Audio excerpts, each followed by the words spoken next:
नमस्कार दोस्तों, एक बार फिर से स्वागत है आपका अपने YouTube चैनल में। आज की इस वीडियो में हम ऑटोमेशन तथा मशीनीकरण में क्या अंतर होता है इसको पढ़ने वाले हैं। साथ ही साथ ऑटोमेशन का कहां कहां पर यूज होता है इन सभी के बारे में डिस्कस करेंगे। तो चलिए हम शुरू करते हैं। इसमें ऑटोमेशन क्या होता है, ऑटोमेशन और मशीनीकरण में क्या क्या अंतर है। सबसे पहले हमने यहाँ पर मशीनीकरण ले रखा है इस कॉलम में, और यहाँ पर इस कॉलम में है ऑटोमेशन। मशीनीकरण में क्या होता है, जितने भी कार्य होते हैं वो सभी के सभी मानवीय शक्ति द्वारा संपन्न किए जाते हैं। ऑटोमेशन में जितने भी कार्य होते हैं वो ऑटोमेटिक ही कंप्लीट किए जाते हैं। तो पहला तो डिफरेंस होगा ये। आपको मैं वीडियो शुरू करने से पहले ये बता दूं कि मैं यूपीपीसीएल जेई के सभी की सभी जितनी भी न्यूज होती हैं और उसके जितने भी topic PLC SCADA micro controller पर हमारी एक सीरीज चल रही है, उसकी लेक्चर एक अपलोड करता रहता हूँ डेली। तो यदि आप चैनल पर नए हैं तो चैनल को सब्सक्राइब कर लें और वीडियो को ज़्यादा से ज़्यादा अपने ग्रुपों में शेयर कर दें, जिससे कि ये कंटेंट सभी के पास पहुँचे। तो चलिए हम शुरू करते हैं। अब मशीनीकरण में जितने भी कार्य होते हैं वो मानवीय शक्तियों का उपयोग किया जाता है मशीनीकरण में, जबकि ऑटोमेशन में मानवीय मस्तिष्क यानी कि ह्यूमन ब्रेन का यूज किया जाता है। मशीनीकरण में किसी भी प्रोसेस को एक निश्चित क्रम में नहीं किया जाता है। कभी वर्कर कोई भी काम कर लेते हैं जब उनके मन में होता है, तो कभी किसी मशीन पे जाके बैठ जाते हैं। जबकि ऑटोमेशन में क्या होता है, जितने भी प्रोसेस होते हैं वो एक निश्चित उनका ऑर्डर होता है, यानी कि उनका एक निश्चित क्रम होता है। देखो यहाँ पर इससे क्वेश्चन कैसा बनेगा, इससे अधिक क्वेश्चन जो बनेंगे वो नोट वाले क्वेश्चन या नो वाले क्वेश्चन बनेंगे, क्योंकि यूपीपीसीएल का जो पैटर्न हो गया वो नोट वाले क्वेश्चन ज़्यादा देने का हो गया है। और वो नोट वाले क्वेश्चन होते हैं, मैं उसमें आपको बता दूं वो कहाँ से पूछे जाते हैं। वो पूछे जाते हैं उनकी प्रॉपर्टी पे, या तो किसी प्रॉपर्टी पे होंगे, या एडवांटेज डिसएडवांटेज या यूजेस पे होते हैं। तो आपको प्रॉपर्टी, एडवांटेज, डिसएडवांटेज और उसके यूजेस बहुत ही अच्छे से पढ़ना होता है, और साथ ही साथ कंपेयर पे भी पूछे जाते हैं। तो यहाँ पर डिफरेंस से अधिक पूछे जाते हैं, तो ये डिफरेंस का टॉपिक मैंने लिया है जिससे कि आपका आने वाला जो नोट वाले क्वेश्चन आए उनको आप करेक्ट कर सकें।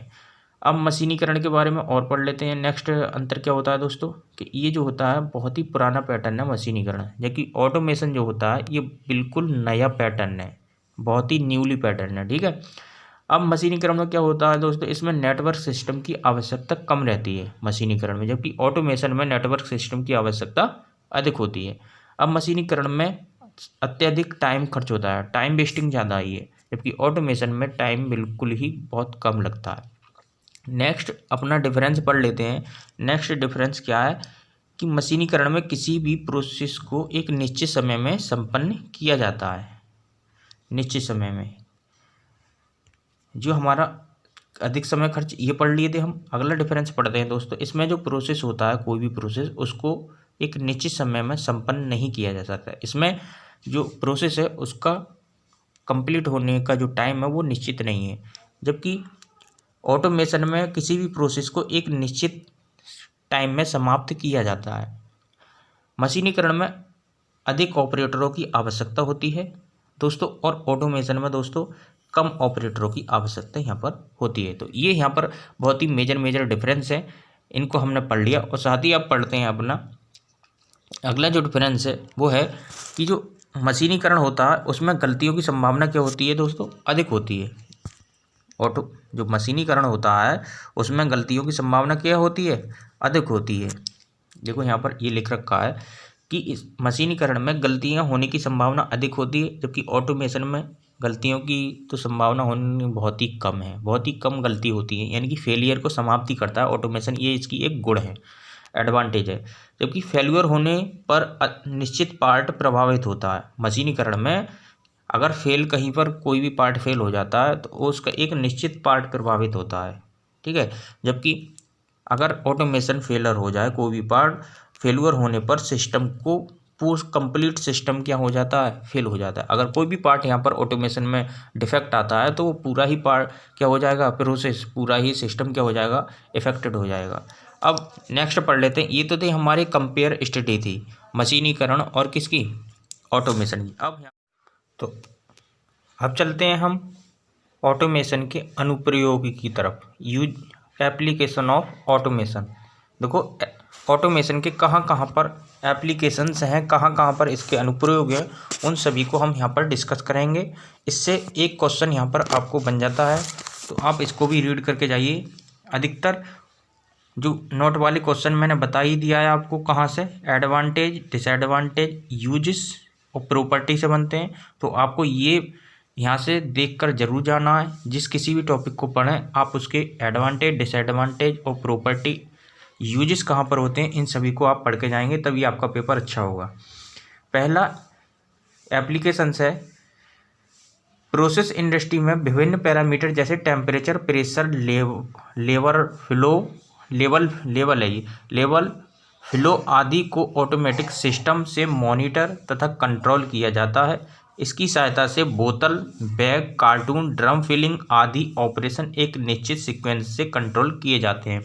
तो जितने भी टेम्परेचर, प्रेशर, लेवल और फ्लो आदि को ऑटोमेटिक सिस्टम से मॉनिटर किया जाता है और कंट्रोल भी किया जाता है। और बोतल, bag, carton, drum filling operation, इनको भी क्या होता है, एक निश्चित सीक्वेंस से कंट्रोल किया जाता है। अगर मैकेनिकल इंडस्ट्री में ड्रिलिंग, फिनिशिंग, कटिंग आदि कार्य वर्कशॉप में ऑटोमेटिक सिस्टम की सहायता से ऑटोमेटिकली परफॉर्म किए जाते हैं। इस सभी प्रक्रियाओं को CNC FMS मशीन द्वारा ऑपरेट किया जाता है। इस प्रकार के सिस्टम की सहायता से water distribution, gas filling terminals, oil filling terminals, electricity generation, electricity distribution, refineries आदि में ऑटोमेटिक स्काडा सिस्टम का यूज किया जाता है। आगे पढ़ते हैं ऑटोमेशन के एप्लीकेशंस। आजकल चाय, कॉफ़ी की machine, microwave oven, washing machine आदि में ऑटोमेटिक सिस्टम तथा PLC का यूज किया जाता है। और अगला जो एप्लीकेशंस है वो है कार्गो शिप। जो कार्गो शिप होते हैं वहाँ पर इसका यूज किया जाता है। कार्गो शिप के विभिन्न ऑपरेशंस को ऑटोमेटिक सिस्टम की सहायता से कंट्रोल किया जाता है। आपको क्या करना है, ये वीडियो स्टार्ट करके रख देनी है और अपने कानों से सुनते रहिएगा।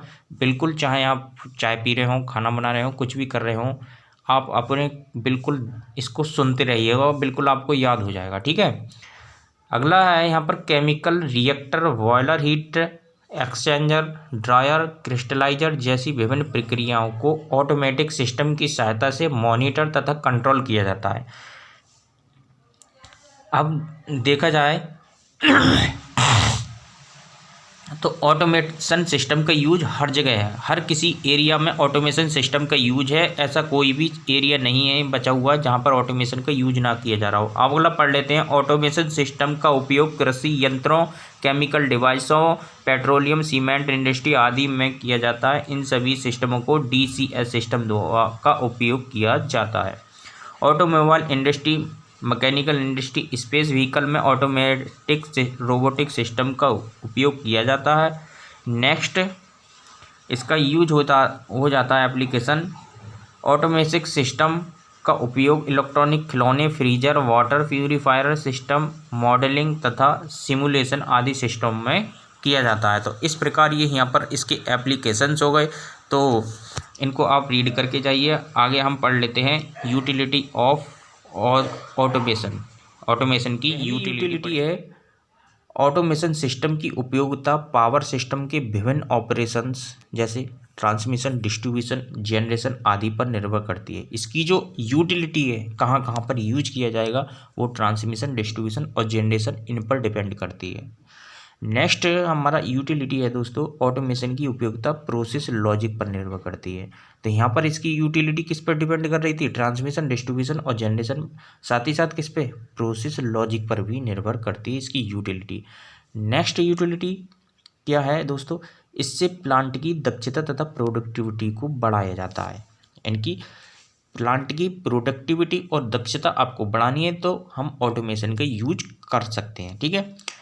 अगली यूटिलिटी प्रोसेस स्टेटस की जानकारी उपलब्ध कराती है। ऑटोमेशन प्रोसेस स्टेटस जो है उसकी जानकारी उपलब्ध कराती है। ऑटोमेशन की उपयोगिता मैकेनिकल सिस्टम जैसे टेम्परेचर, प्रोसेसर मॉनिटरिंग, अन्य प्रोसेस पर निर्भर करती है। तो वहाँ पर ट्रांसमिशन, डिस्ट्रीब्यूशन, जनरेशन, यहाँ पर टेम्परेचर, प्रेशर मॉनिटरिंग और प्रोसेस आदि पर निर्भर करती है। इसकी सहायता से कंट्रोल उपकरणों को ऑटोमेशन के अनुकूल बनाया जाता है। जितने भी कंट्रोल उपकरण हैं उनको ऑटोमेटिक यूज करने के लिए बनाया जाता है।